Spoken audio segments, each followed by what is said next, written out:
Hi guys, and welcome to another episode of Kabir Considers. In this video, I'm going to react to investigating the most obese city in America. Now, this, I think it's pretty well known around the world that America, or the USA, is probably one of the most obese countries on the planet. You know, not that the UK is doing much better. I think we're also in the top 10. But I think America is definitely higher on the list. I've always wondered why. Why is that? Like, is it because of people relying on cars to get around as opposed to maybe public transport and walking? Is it the food? Are there things in the food that can maybe higher fat levels, higher cholesterol? I don't know. Like, there has to be a reason, maybe dietary or culturally, that causes this. But that's by the by, because this city is the most obese in America. I wonder, I'm guessing there's probably more obese people there than, you know, slim people or, you know, the healthy BMI types. It's going to be pretty interesting to see, you know, what kind of foods they eat to kind of keep their weight at that level. Because I eat a lot of food, like, you know, I eat quite a bit, but maybe it's because I, you know, run quite a lot. Maybe that's what keeps it down. It's got to be the inactivity. So it's going to be quite an interesting video. By the way, guys, if you enjoy the videos, check out the Patreon, full-length movie reactions, tons of exclusive content, and also help me out by liking the videos and subscribing. It really does help the channel. Let's do it. Fat people. Over 40% of America is obese, putting almost 1 of every 2 Americans at extreme risk of heart disease, diabetes, high blood pressure, cancer, and death. But I wondered, why are Americans getting so fat? So I drove to McAllen, Texas, the fattest city in America, 6 years in a row, to see if I could find any answers. But first, I needed some breakfast. What a burger. What do people usually get for breakfast here? Number 21. Okay. So people usually get this for breakfast. Yeah, it's very popular. 980 calories. Really? Yeah. 1,000 calories just in the breakfast. All right, McDonald's breakfast. Yeah, the guy in front of us is a pretty big dude. What did the last guy get? I'll get whatever he got. We got a bacon, egg, and cheese and a sausage. Thank you. Calories in this meal, it's probably 1,000. Breakfast number 3. Menu's looking fattening. Would you like to try the loaded breakfast? Is that what a lot of people get? Yeah. All right, breakfast for you. After scarfing down a fattening 1,000-calorie plus breakfast an average American might eat on their way to work, I wondered if the local restaurants here were any healthier. What do people typically get here? Because, yeah, if you're eating that many calories and you're going to work, you're going to be behind a desk all day, you're just going to pile on the pounds. For breakfast. Dave's breakfast. 2 eggs. Dave's breakfast? Yo quiero uno, por favor. Syrup. Pancakes. Sí, un poquito, sí, sí. It's a big old breakfast. Oh my god, it's like a fried bomb of goodness. We got Don't get me wrong, it probably tastes delicious though. pancakes, sausage, bacon, eggs, this and that. My guess is probably 3,000 calories right here. Bro, straight up caramel. That's wild. With the local restaurant's breakfast here no better than the fast food, I went to the nearby mall to ask the locals here why all the food down here is so fattening, but I found this instead. I'm not sure who's renting these, but you have giant scooters, so you gotta be lazy as hell to... Wow. A scooter, you can rent a scooter just to get around the mall so you don't have to walk? Come on. Unless you've got like a disability, I think, or it really, really hurts your knees or something. Man, this is a little bit lazy, you have to say. Come on. not even walk. All right, I'm This renting is one. lazy.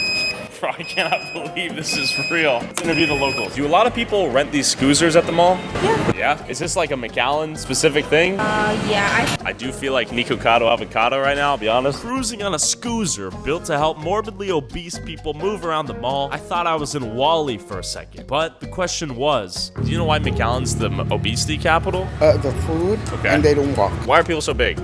People like to eat junk food like chips or McDonald's and all that stuff. And then, out of nowhere, I met this guy. Yeah, do you have any thoughts? Yeah. All right, let's hear it. What's your name? David. David, how you doing, David? Good, I'm a children's book author actually. Okay, tell me about it. What's going on? Can I have you get recording? Un momento, por favor. It's to help the nation. Why can't he record? He's not, like, dude, he's not bothering anyone. You want to go I outside? love how he's just like, Side? Yeah, man. You want to hop on here? All right, tell me about yourself. What's going on? So yeah, I lost a brother and sister to diabetes. Okay. And so, you know, I got diagnosed with type 2 diabetes as well. And so that inspired me to write a children's book that encourages kids to eat healthy and exercise. The book is called The Adventures of Exo and Psy, like exercise. I like that. And so Exo and Psy live in a town called Obese, like obesity, where the mayor is Diabetes or diabetes. I'm trying to The names are really, really good. do my part to get people to change the way they eat. Do you have any places maybe you could show us around here in McAllen? Of course, yeah. Yeah? I'd love to. Yeah, you're a blessing. You guys seriously are a blessing, man. Right on. So David agreed to show me some of the reasons and places making the people of McAllen so fat. Okay, so from birth to adulthood, why are people getting fat out here? It's the food, it's the Mexican culture. It's like at the start of every good Mexican dish is a good handful of lard. I'm not joking with that. Refried beans, rice, tortillas. Then you got that mentality where, you know, you have to finish everything on your plate. This is, see right here, this is, you can see all those pastries right there. And We got a ton of pastries here. yeah. This is a diabetes speed run, right? Oh yeah. Look at that right there. This place truly is obese. Like, Over 40% of the population down here in the Rio Grande Valley is either diabetic or pre-diabetic. look at that. Let's see the tacos here. Let's see it. Carbs, man, you've got to be so careful because they literally turn into sugar. Like, they are sugars, really. Like, so unless you're burning them off as much as you're consuming them, you are just literally pouring sugar into your stomach. Something someone might eat for lunch here. Oh yeah. Look at the calories. God damn. How you doing? Just asking. Yes, what's up? What were you guys doing? Oh, we're filming a documentary about obesity in America, and we're showcasing the tacos here as a prime She's not going to be happy with this, surely. You wouldn't want your business being painted in a negative way. facilitator of obesity and in turn premature death. But we'll be quick. The beef fajita taco has close to 1,000 calories right there. Got it. Made it to a panaderia. Panaderia, they just serve a lot of Mexican bakery goods. And you'll notice one thing too. No calorie count out here. EBT, the SNAP also. So you can imagine, you know, the government's allowing people to come and use food stamps They to come accept in. EBT here. Yeah. Government is funding diabetes and obesity. Are you ordering here? What are you getting? Concha, two conchas. Tenemos una investigación diabetes in McAllen. Diabetes, but I ¿Tú tienes control. diabetes? My daughter and my grandson Sí. want concha there. Sí, she has diabetes and she's buying the product. Yeah, she's buying So she's diabetic and she's buying those sugary products for her grandkids. I mean, I guess if it's in moderation, it's fine. Once in a while. Like, as long as it's like once in a while and not every day. I think for her daughter, her granddaughter. Yeah. I doubt it. She's probably gonna have a snack of that too, right? Yeah, maybe. Where should we head to next? Maybe a taqueria? Okay. Vamos! We're at Papa Taco. Every variation of taco imaginable. I'll try one un birria. Man, it Gracias. looks so All right. tasty. Exceso calorías, exceso azúcares. Yeah, that's nice. Ah, that hits. Big old bite. I gotta say, I am mind blown because it's so tasty, but I'm I know sure for a it fact tastes this is so like good. 1,000 calorie nuke. And after experiencing this fattening food firsthand, David invited me to his house to show me the reason he's so passionate about all this. But as an experiment, I wanted to see if I could snag food at the drive-thru in less than 60 seconds on my way over there, proving that fast food is too easy to get your hands on, thus making America fat. Just to show you. Maybe it's because I've not eaten anything yet today. I just, seeing all this fast food, like, is making me so hungry. Even though the message of the video is meant to be like sort of anti-fast food. You how dangerously quick fast food is. I want to see if I can get my fast food order before I share with you this video's sponsor, Raid Shadow Legends. Hello. Can I get one McDouble, please? That'll be it. The free-to-play mobile game with over 80 million downloads, insane graphics. My favorite. Click the link in the description or scan the QR code here to get epic bonuses.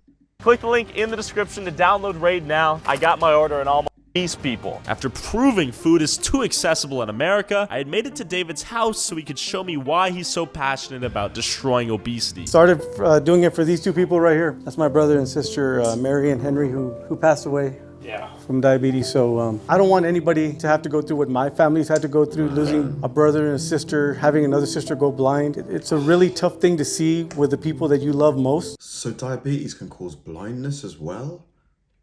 Eat healthy, exercise, and good things are going to happen. Okay, America has hope. America does have hope. After seeing obesity kill David's family, I flew to Florida to meet a guy named Mark who was on TLC's My 600-Pound Life and weighed over 700 pounds. 700 pounds, wow.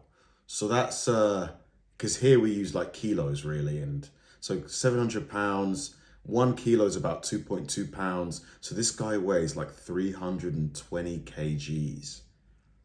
Incredible. Like I weigh 82 kgs and I'm 6 feet tall. So this guy, unless he's really, really tall, his BMI is just real bad. At the end of the show, he lost 200 pounds, and the doctor told him the only way he could lose more weight was to get a stomach reduction surgery. We're in Orlando, Florida. We're meeting up with Mark, see what a day in his life looks like. Right now, he's 487 pounds. We're gonna see what got him here and what advice he might have for others. Yeah, how you doing? So your name's Mark. Mark, yes sir. You were on the show, And he looks quite mobile. He's able to walk around. My 600 Pound Life on TLC. Right. You lose 184 pounds, you go to the doctor, and he says, hey, now you're at the point where we want you to do the weight reduction surgery, right? Yeah, I did everything the doctor asked. I lost weight. And he's like, okay, cool, you're approved for surgery. It's like, well, hold up. I'm kind of feeling this right now. Let me do this. He's like, okay, well, go again. Go lose another 50 pounds. And I lost like 40 pounds. You know, it's like, okay, cool, great job. Let's get you into surgery. And the surgery is a stomach reduction surgery? Yeah, they cut your stomach. Okay. He said I have a 5% chance with the surgery and a 0% chance without. Okay. And I knew that my f***ing work ethic alone is going to eliminate that 5% gap. Sure. So, f*** you. When did the weight get put on? The f***ing pandemic broke me. Okay. And this is where everything goes to shit. This is it, man. Okay. Let's walk through. Oh, so he's put some of the weight back on, I see, because of the pandemic. That's cool. You lose your job and you're gaining a bunch of weight. My life consisted of here to there, to the bathroom, to my chair, out here, to the front door. Are you just locked in here, I'm depressed? pretty much just locked in here depressed. This is my world. For me to go all the way to the other side of this little baby pool right Yeah. here, killed me. Yeah. Really? Yeah. So this is the graveyard of bad memories right here. This couch. This is where life was for a long time. Yeah, I used to be an athlete, man. Yeah. Like, I could do the splits now. Can I see? God damn. But I wanted to Wow, so he's understand still how super Mark got to flexible. 700 pounds in the first place. Can we pull up DoorDash? This is the COVID depression menu. We got McDonald's, 7-Eleven, McDonald's. 2 sausage biscuit, 2 sausage McMuffin, Sure. hash brown, Dr. Pepper. That's f***ing breakfast. Man, it's so messed up. I'm looking at the burgers and I'm just like, this is so bad.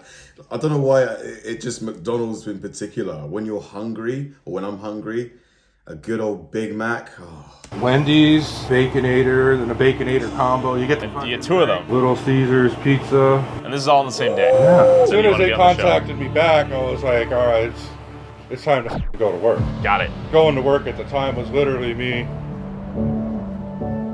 One. Basically, Mark is saying that when my 600-pound life asked him to be on the show, he knew he had to get healthy or he was gonna die. As soon as I get up and I put on my shoes, socks, head out the door, I go to the gym. This is my breakfast right here. I'm not trying to lose 50 pounds to look good on a vacation. I'm fighting for my life. You tell somebody laying in a hospital bed that if you work hard, you're determined, and you stay consistent, you can change your life. I guarantee you every single person would stand up and fight to do that. So I went to the gym with Mark to experience an average If your life's on the line, day in his fight to become healthy again. Drove by 8 times, took me the 9th time to come in.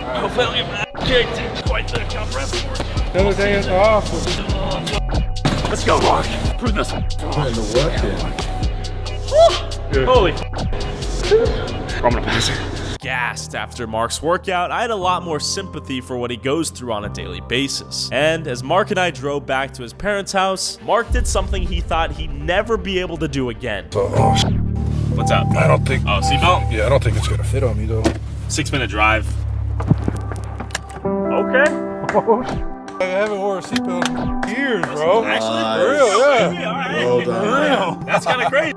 Kind of feel almost normal. Hell yeah, man. Don't give up, man. With the click of Mark's seatbelt echoing in my ears, I realized that if a 700-pound man can turn his life around, then so can America. Absolutely. Great video. I mean, I'm so glad to see that Mark is, trying to turn his life around. He's lost quite a bit of weight. He put a little bit on, but with his mindset, it seems like he's going to be able to get it off in no time. I don't know what the government can do here, really, unless maybe they subsidize gym memberships, perhaps, if they make it really, really cheap for people to go to the gym.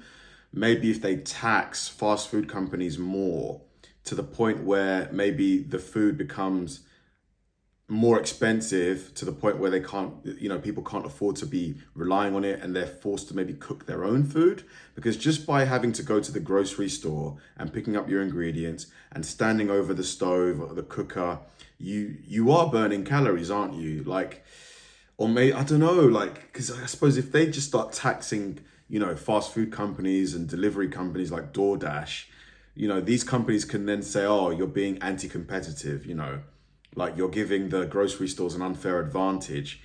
It's a really difficult problem here. I don't understand what can really be done apart from maybe just continuing to push the message that, if you continually eat junk food, you are killing yourself.